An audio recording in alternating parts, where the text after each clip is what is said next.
En manque-t-il seulement un?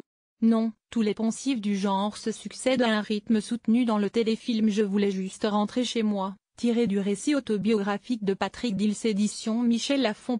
Vous retrouverez ainsi des musiques qui font peur, la garde à vue menée alternativement par le gentil flic et le méchant flic, le chantage aux aveux extorqué à un innocent terrifié, par les tu rentres chez toi, la fouille intégrale à la maison d'arrêt, le braqueur détenu Bougon au grand cœur est à la conscience politique agissante interprété par le réalisateur de ce téléfilm, Yves Régnier, l'ex-commissaire Moulin, le viol sous les douches, le courage d'une mère Mathilde Seigné qui refuse de se plier à la fatalité contrairement à son mollasson de mari et à ses avocats défaitistes, ses larmes dans la chambre vide de son garçon injustement accusé, son amitié inattendue et tellement prévisible avec, devinez qui, mais oui la fille du détenu Bougon au grand cœur.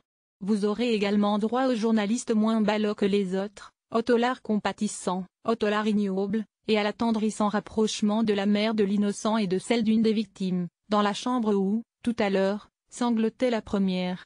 Cette chambre d'enfant qui ressemble tellement à celle de la victime, etc.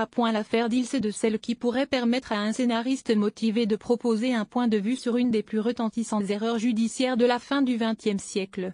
Pourvu qu'il renonce à la facilité des stéréotypes pour disséquer les singularités du dossier.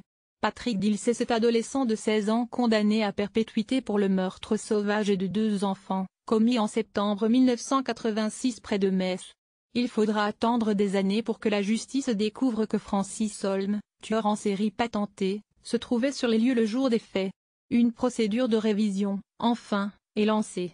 Procédure au terme de laquelle, après 2 autres procès, Dils s'est acquitté. Il a passé 15 ans derrière les barreaux. Francis Holm, lui, a été condamné au printemps 2017 pour le double crime de Montigny-lès-Metz. Il a fait appel. Le parti pris de la grosse caisse. Comment un innocent peut-il se laisser happer par les vertiges de l'aveu? Titre de l'excellent livre de Julie Braffman, aux éditions Stock. Pourquoi son propre avocat peut-il douter de son innocence, qu'il proclame depuis qu'il est revenu sur ses aveux téléguidés par la police? Comment un premier procès en révision peut-il se solder par une nouvelle condamnation? Peut-on enquêter sereinement sur un crime dont 2 enfants sont les victimes? Quel rôle l'emballement médiatique joue-t-il par rapport à la procédure judiciaire? Pourquoi l'enquête de gendarmerie déterminante intervient-elle si longtemps après les faits?